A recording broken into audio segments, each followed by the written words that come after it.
ರಾಜಕಾರಣಿಗಳು ಸ್ಪಂದನೆ ಮಾಡಿಲ್ಲ ಅಂತ ಹೇಳಿ 2 ದಿನದಿಂದ ನಿಮ್ಮ ಸಲುವಾಗಿ ಉಪವಾಸ ಕುಂತಾರ. ಅದರ ಜೊತೆಗೆ ಅವರೆಲ್ಲ ಹಳಿಂಗಡಿ ಗ್ರಾಮದ ಭಕ್ತರು, ಆ ಮಠದ ಭಕ್ತರು ಏನದಾರಲ್ಲ 1,08,000 ರೂಪಾಯಿ ಗೋಳೆ ಮಾಡ್ಕೊಂಡು ನಿಮ್ಮ ದಾಸೋಹ ಕೊಟ್ಟಾರ. ಜೋರಾಗಿ ಚಪ್ಪಾಳೆ ಹೊಡಿ. ಮತ್ತು ಕೂಡ ಈ ಹೋರಾಟಕ್ಕೆ ಚುನಪ್ಪ ಪೂಜಾರಿ ಅವರಿಗೆ ನೇರವಾಗಿ ನೀವು ಎಲ್ಲಿ ಮಠ ಹೋರಾಟ ಮಾಡ್ತೀರಿ ಅಲ್ಲಿ ಮಠ ಜೈನೇತಿ ಮುನಿ ಮಹಾರಾಜರು ನಿಮ್ ಜೊತೆ ಇರ್ತಾರಂತ ಆಶೀರ್ವಾದ ಮಾಡ್ಯಾರ. ನಿಮಗೆ ಒಂದು ಮಾತು ಹೇಳ್ತೀನಿ ಕೊನೆಯದಾಗಿ. ಒಂದು ಕಾಲಜ್ಞಾನ ಹೇಳೋಣ. ಬಬಲಾದಿ ಸದಾಶಿವ ಮುತ್ಯ ಧಾರವಾಡಕ್ಕೆ ದಾರಿ ಆಗ್ತದ, ಗದಗಕ್ಕೆ ಗದ್ದಿಗೆ ಆಗ್ತದ, ಲಕ್ಕುಂಡಿಗೆ ಲೆಕ್ಕ ಆಗ್ತದ, ಹಂಪಿ ವಿರೂಪಾಕ್ಷನ ಕಳಸದ ಮ್ಯಾಕ್ ಕುಂತ ಬೆಳೆಯಕ್ಕಾಗಿ ನೀರು ಕುಡಿತದ ಅಂತ ಹೇಳೋಣ. ನೀವೆಲ್ಲ ಹೂ ಅಂದ್ರೆ ನಾನೊಂದು ಕಾಲಜ್ಞಾನ ಹೇಳಿ. ಗುರ್ಲಾಪುರಕ್ಕೆ ರೈತನ ಗದ್ದಿಗೆ ಆಗ್ತದ. ಬೆಳಗಾವಿ ಜಿಲ್ಲಾ ರಾಜಕಾರಣಿಗಳ ಮನಿ ಪತ್ರ ಹಾರಿ ಹೋಗ್ತಾವ. ಇಡೀ ಕರ್ನಾಟಕದ ಫ್ಯಾಕ್ಟರಿ ಮಾಲಕರ ಅಹಂಕಾರ ಗುರ್ಲಾಪುರದಾಗ ಚುನಪ್ಪ ಪೂಜಾರಿ ಅಂತ್ಯ ಮಾಡ್ತಾನೆ. ನಾಚಿಕ್ ಬರಬೇಕು ರಾಜಕಾರಣಿಗಳಿಗೆ, ನಾಚಿಕ್ ಬರ್ಬೇಕು ಬೆಳಗಾವಿ ಜಿಲ್ಲಾ ರಾಜಕಾರಣಿಗಳಿಗೆ. 7 ದಿನ ಬಿಸಿಲಾಗ ಕೂತಿರ್ತಕ್ಕಂತ ರೈತರನ್ನು ನೋಡಿ ಮನೆಗೆ ಹೋಗ್ತಿ, ಸತ್ತಲ್ಲಿ ಹೋಗ್ತಿ, ಹುಟ್ಟದಲ್ಲಿ ಹೋಗ್ತಿ, ನಾಯಿ ಸತ್ರ ಹೊಂಟದೆ. ನಾಳೆ ನೀ ಸತ್ರ ನಾಯಿ ಬರುದಿಲ್ಲ. ನಾಚಿಕ್ ಬರ್ಬೇಕು. ಬೇರೆ ಜಿಲ್ಲಾದವ್ರು ಬಂದ್ರೆ ಇಲ್ಲಾಕ್ ಬರ್ತೀವಿ, ನಾ ಮುಗಿಸ್ತೀನಿ. ತಾಕತ್ತಿಲ್ಲದ ಸಚಿವ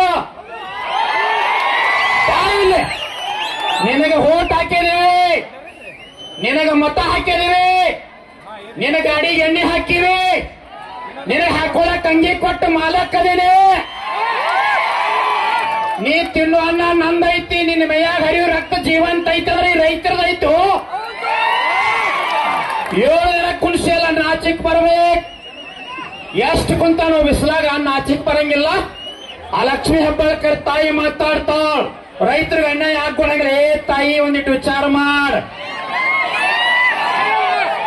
ತಾಯಿ ಒಂದಿಟ್ಟು ತಾಯಿ ಅಂತ ಶಬ್ದ ಬಳಕೆ ಮಾಡಕತ್ತೀವಿ. ಅನ್ನದಾತ ಗಾಡಿಯಾಗ ಹೋಗಿ ಆಸ್ಟ್ರೇಲಿಯಾ ಕ್ರಿಕೆಟ್ ನೋಡ್ತಿಯಲ್ಲ, ತಾಯಿ ಯಾವಾಗ ಹೋಗ್ತದ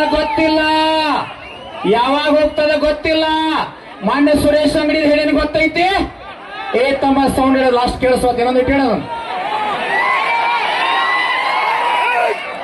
ಸುರೇಶ್ ಅಂಗಡಿಯವರು ಕೋವಿಡ್ ಒಳಗ